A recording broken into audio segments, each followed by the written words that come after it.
안녕하세요. 저는 미국 MBC 특파원 제인이라고 합니다. 2년 전 특파원으로 발령받아 태국에 살고 있으며 오늘은 태국의 최근 정치 상황에 대해 말씀드리려고 합니다. 이야기가 조금 길어질 수 있으니 빠르게 전하겠습니다. 최근 태국에서는 역사상 가장 젊은 총리가 탄생했어요. 그 주인공은 다름 아닌 패통탄 친나왓 전 총리 탁신 친나왓의 막내딸입니다. 올해 37세의 패통탄은 태국 정치의 중심인 푸어타이 당의 대표로서 사상 첫 부녀 총리이자 태국의 두 번째 여성 총리라는 타이틀을 얻게 되었습니다. 이러한 배경에서 친나왓 가문이 다시 태국 정치의 중심에 나서게 되면서 국내외에서 많은 관심을 받고 있죠. 패통탄 총리가 주목받는 이유는 단순히 최연소 총리라는 타이틀 때문만이 아닙니다. 그녀는 정치 경력이 짧다라는 비판을 받고 있으며 특히 그녀의 리더십이 독립적이지 못하고 여전히 아버지인 탁신 친나왓의 영향력에서 벗어나지 못하는 것이 아닌가 하는 의구심이 제기되고 있습니다. 탁신 친나왓은 2001년부터 2006년까지 태국의 총리로 재임했으며 이후 그의 여동생 잉락 친나왓도 2011년부터 2014년까지 총리직을 맡았죠. 이처럼 친나왓 가문은 오랜 시간 동안 태국 정계에서 큰 영향력을 행사해왔습니다. 패통탄이 총리로 취임한 이후 많은 사람들은 그녀가 독립적인 리더십을 발휘해 아버지와는 다른 정치적 노선을 보여줄 수 있을지 주목하고 있습니다. 특히 탁신의 영향력이 여전히 남아있다는 우려가 있는 상황에서 그녀의 정책과 지도력이 어떻게 펼쳐질지에 대한 관심이 집중되고 있습니다. 특히 작년에 있었던 태국 무녀의 예언이 많은 이들에게 충격을 주었는데 무녀는 패통탄 총리가 집권 후 어려운 시기를 겪을 것이라고 경고했습니다. 무녀의 예언에 따르면 패통탄 총리가 권력을 쉽게 얻을 수 있을지는 몰라도 그녀의 리더십은 끊임없는 도전과 갈등에 직면할 것이라고 했죠.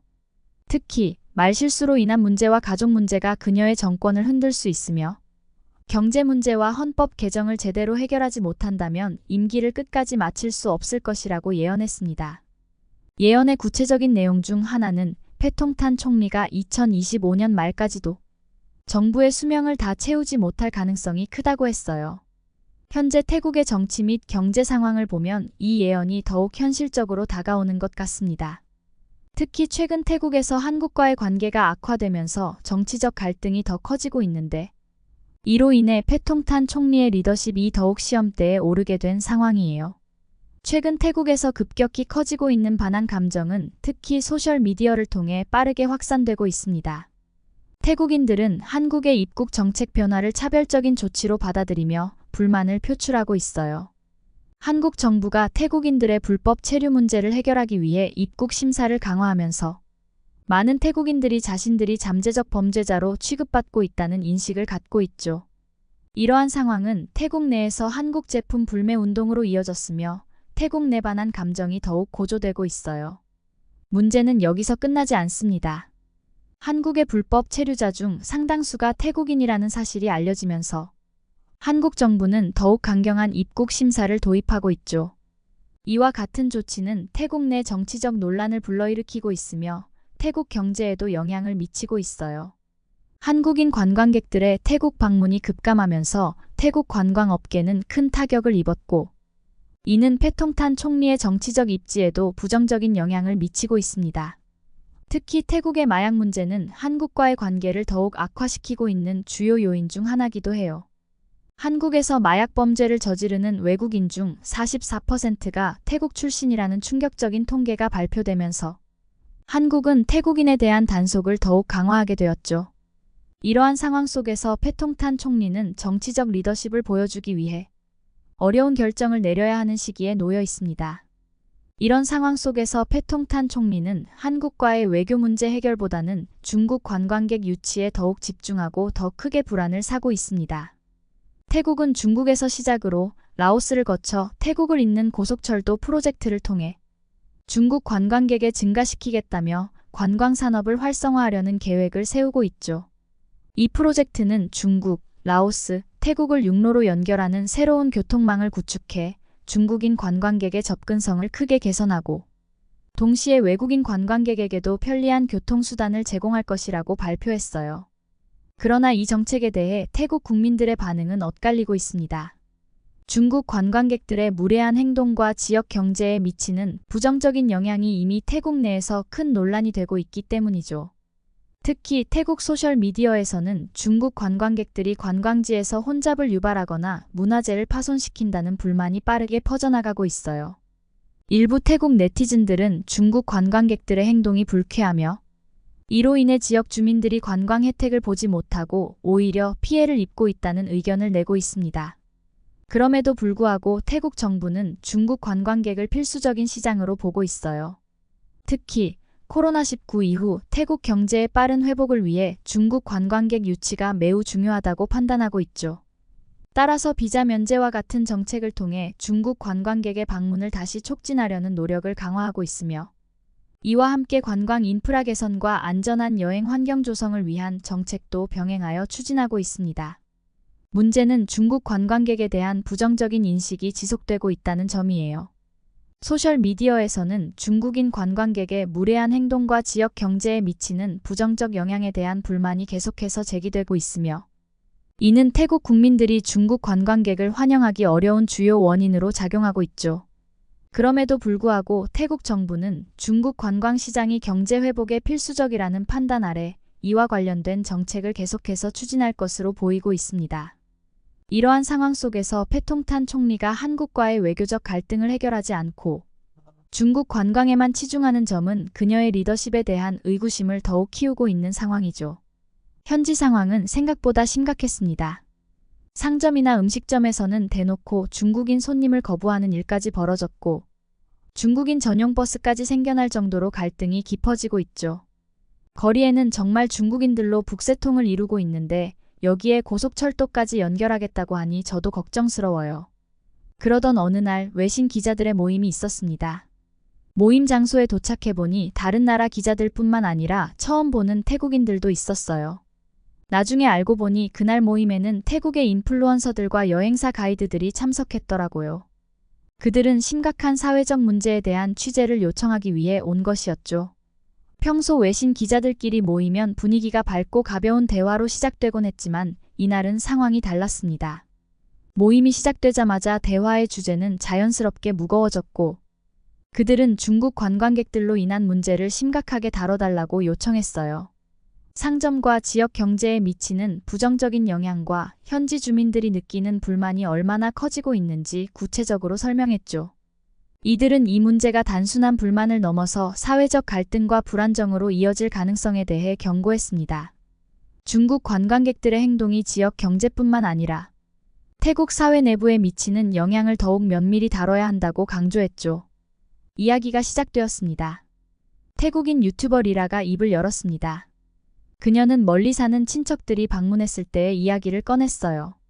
중국 관광객들이 소란을 피우거나 관광지에서 쓰레기를 무단 투기하는 모습을 봤죠. 그리고 공공장소에서 큰 소리로 대화하거나 줄을 서지 않는 행동도 자주 보여 주변 사람들까지 정말 불쾌하게 했다고 했습니다. 이러한 문제는 특히 유명 관광지에서 더 많이 발생하며 현지 주민들과 다른 관광객들에게 큰 불편을 주고 있다고 지적했죠.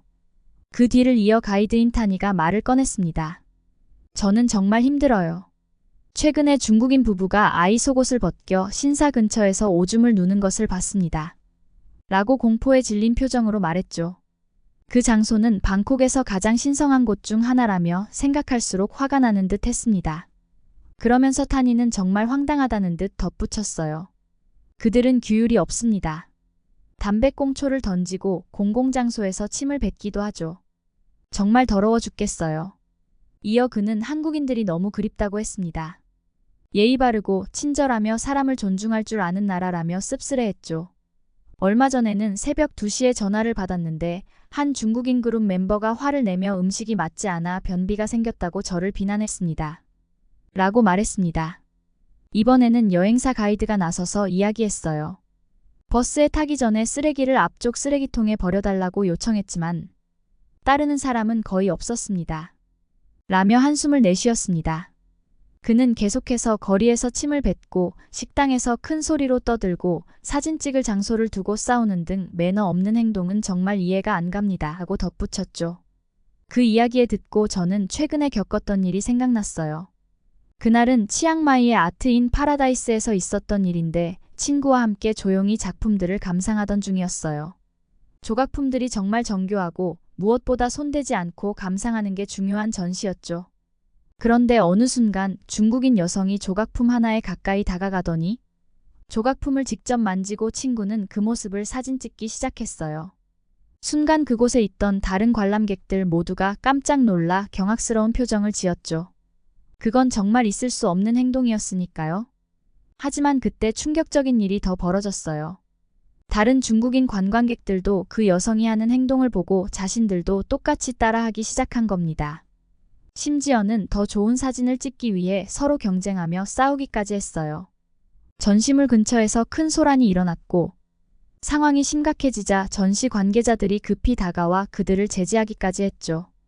저는 이런 광경을 보면서 무척 당황스러웠어요. 한 사람이 경솔하게 행동하면서 주변의 다른 사람들까지 규칙을 무시하고 몰려드는 상황이 벌어진 거였죠. 이 경험은 중국 관광객들의 매너 문제를 다시금 생각하게 만든 사건이었어요.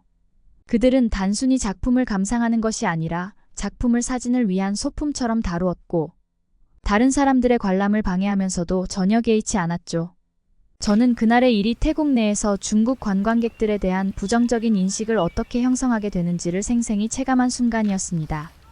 하지만 이 문제는 태국에서만 발생하는 것이 아니었어요.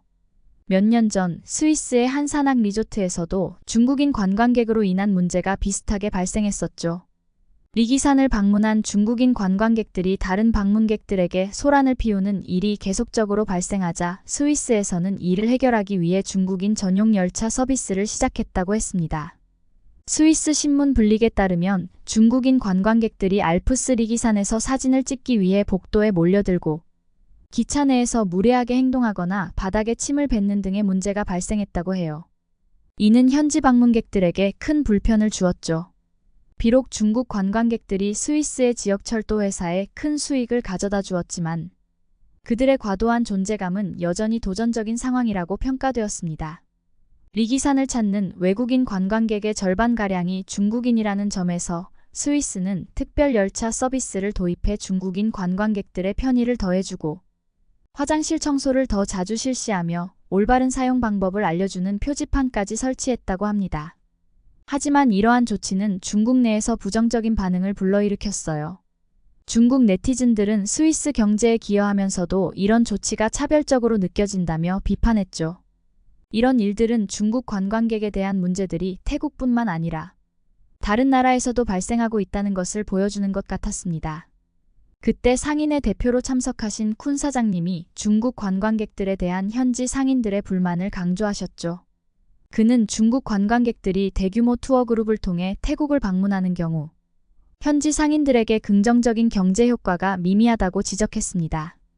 대형 중국 여행사와 계약된 가이드나 상점들이 대부분의 이익을 차지하고 있으며 소규모 현지 상인들에게는 큰 혜택이 돌아오지 않는 상황이라고 설명하셨죠. 그 결과 상인들은 중국 관광객 수가 늘어났음에도 지역 경제에는 큰 도움이 되지 않는다는 불만을 표출하고 있습니다. 그러면서 지난주에는 중국 단체 관광객들이 몰려와 새우를 먹겠다고 접시를 삽처럼 이용해 퍼나르는 일이 있었다고 해요. 중국인 관광객들은 서로를 밀치며 두 손을 이용해 가능한 한 많은 새우를 접시에 담으려고 해 난리가 났다고 했습니다. 이 사건은 다른 손님들이 그 장면을 사진으로 찍어 인터넷에 올리면서 더욱 주목받았고 결국 신문 기사로까지 다뤄졌어요. 그 장면을 지켜본 직원들은 관광객들의 탐욕스러운 행동에 큰 충격을 받았다고 말했습니다. 더군다나 문제는 그렇게 담아간 새우들 중 대부분이 먹지 않고 남겨졌다는 사실이었어요. 많은 사람들이 중국 관광객들의 행동을 보며 혐오감을 느꼈고 그들의 행동을 야만적이라고 표현했다고 했습니다. 실제로 많은 상인들이 관광객 증가가 기대만큼 경제적 이익으로 연결되지 않고 있어 좌절감을 느끼고 있다고 전했습니다. 들을수록 저는 의문이 생겼어요. 지금 온 나라가 이렇게 중국인 관광객 때문에 몸살을 앓고 있는데도 왜 중국 유치에 그토록 집착하는 걸까? 바로 그때였습니다. 제 속마음을 누군가 듣기라도 한 듯 정치 전문 인플루언서가 대답했죠. 중국을 유치하지 못해 안달이 난 이유가 있습니다. 바로 태국의 디지털 지갑 정책 때문이에요. 그는 설명을 이어갔습니다. 이 정책은 푸에타이당이 제안한 경제 활성화 방안으로 약 5천만 명의 태국 국민에게 만바트 약 292달러를 지급하는 것이 핵심입니다. 이 정책의 목표는 국민들의 구매력을 높여 소비를 촉진하고 이를 통해 태국 경제를 회복시키려는 것입니다. 하지만 그는 문제점을 지적했습니다. 이 정책을 시행하려면 막대한 재정 부담이 발생할 수밖에 없습니다. 그리고 자금 조달 방식에 대한 논란도 끊이지 않고 있죠. 정부가 이를 어떻게 충당할지에 대한 불확실성이 큽니다. 그래서 자금을 마련하기 위해 중국인 관광객 유치에 의존하고 있는 것이죠. 그는 비판적 시각도 덧붙였습니다. 이 정책은 인플레이션을 초래할 가능성이 있고 재정 건전성을 해칠 수 있다는 우려도 있습니다. 이런 상황에서 중국인 관광객 유치가 자금 조달의 핵심이라는 것은 어리석은 결정으로 보입니다. 그렇기 때문에 최근 소셜미디어에서는 이럴 바에야 탄핵시키자는 이야기가 퍼지고 있는 겁니다. 라고 했어요. 이 이야기를 들으며 저는 태국이 처한 경제적 난관과 중국 의존의 복잡한 현실을 다시 한번 실감하게 되었습니다. 그러면서 그는 한국과의 문제를 빨리 해결하자는 목소리도 상당히 높다고 했습니다. 지금처럼 계속 미루다 보면 한국과의 관계는 점점 더 악화될 것이고 그 결과 태국 관광업에도 더 큰 타격을 입을 것이라는 우려가 커지고 있다고 말했죠. 그는 한국 관광객 유치를 위해 빨리 행동해야 한다고 강조했습니다.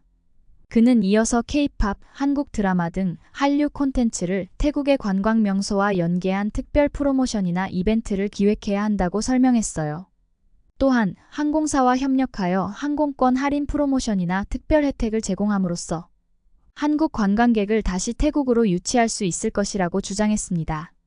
이처럼 한국과의 관계 개선이 필요하다는 목소리가 커지고 있고 이를 위해 한류와 태국 관광지를 연결하는 전략이 주목받고 있는 상황이었죠. 저는 집으로 돌아와 이 모든 내용을 바탕으로 기사를 작성했습니다. 한국과 갈등을 겪고 있는 태국의 정치적, 경제적 상황을 정리하며 중국 관광객 유치와 한국과의 관계 악화라는 두 가지 이슈를 심층 분석했어요. 미국 본사에서도 이 기사가 매우 흥미롭다는 반응을 보였고 엄청난 방송이 될 것이라며 추가 취재를 요청했습니다. 본사의 반응을 들으니 제가 다룬 이 문제가 국제적 관심사가 될 수 있다는 점을 다시 한번 실감하게 되었어요. 이런 상황에서 태국 총리의 행보가 집중되는 상황입니다. 오늘의 사연은 여기까지입니다. 끝으로 구독과 좋아요는 영상 제작에 큰 힘이 됩니다. 오늘도 저희 감동스쿨 끝까지 시청해주셔서 감사합니다. 행복한 하루 보내세요.